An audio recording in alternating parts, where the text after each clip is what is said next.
His love for music transcended the boundaries of his modest life. He did not understand why he made music, but only that he needed to make music.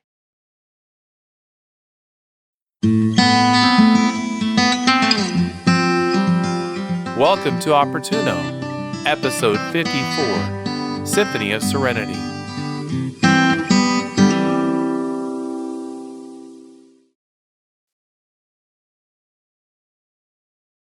This fictional story, written to feel true to life, reminds us that the true impact of pursuing one's dreams can be immeasurable and unpredictable. The story is about a solitary violinist that lived a simple life in the forest, unaware of the profound impact his music had on countless lives. His unwavering dedication to playing the violin resonated a universal language with those who stumbled upon his melodies. Though he lived in obscurity, his music traveled far and wide, touching those who heard his music and inspiring others to play the violin themselves. Following your dreams, even in the face of isolation with little money and material possessions, can make a difference not only in your life, but can make a difference in the lives of many people. The true legacy of a life's work is not measured by fame or fortune, but by the unseen ripples of positive inspiration it sets in motion.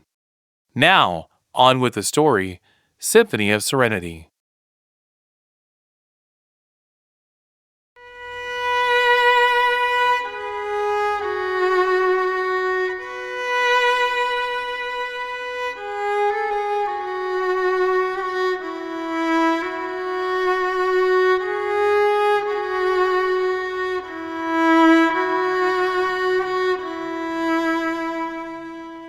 Symphony of Serenity.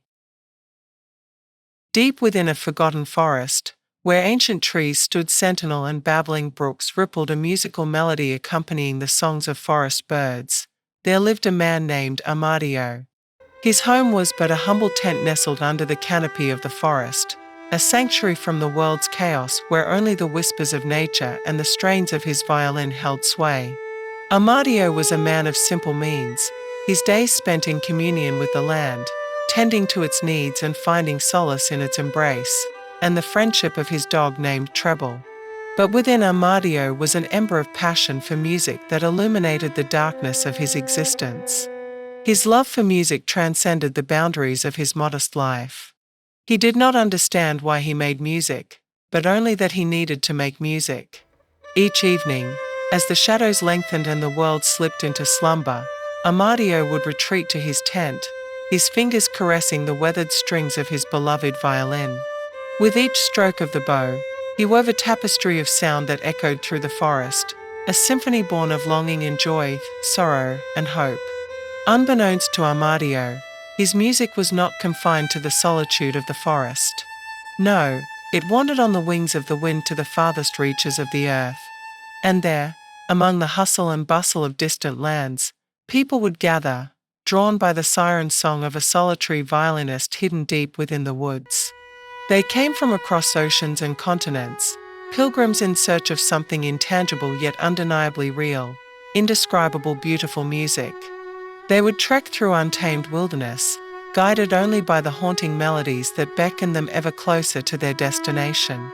And when at last they arrived, breathless and awestruck, they would find Amadeo sitting among the trees, his eyes closed in rapture, his fingers dancing upon the strings.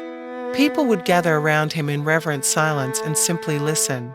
Some would even dance to the rhythm of his music. For Amadeo, the presence of these strangers was a mystery, a puzzle he could not fathom nor wish to solve. He played not for fame or fortune, but for the sheer joy of creation, for the communion between man and nature, for the pure, unadulterated love of music. Many among those attendees at Amadeo's concerts became violinists themselves, carefully learning by watching and listening how Amadeo played the violin. These violinists went on to teach his music to others, passing on his legacy. And so, night after night, the forest came alive with the sound of Amadeo's violin. Though he may never know the extent of his influence or realize how many people were moved by his music, Amadeo's music echoed through generations. If you find yourself in the forest and listen very carefully, perhaps you too will hear violin music carried on the wings of the wind. The end.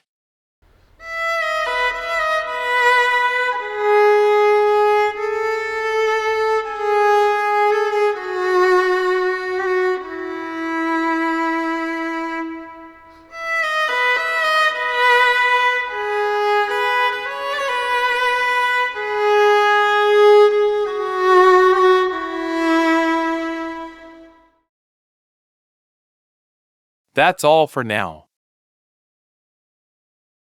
Thanks for listening. Please visit opportuno.org. This podcast episode will close with the following violin and piano music.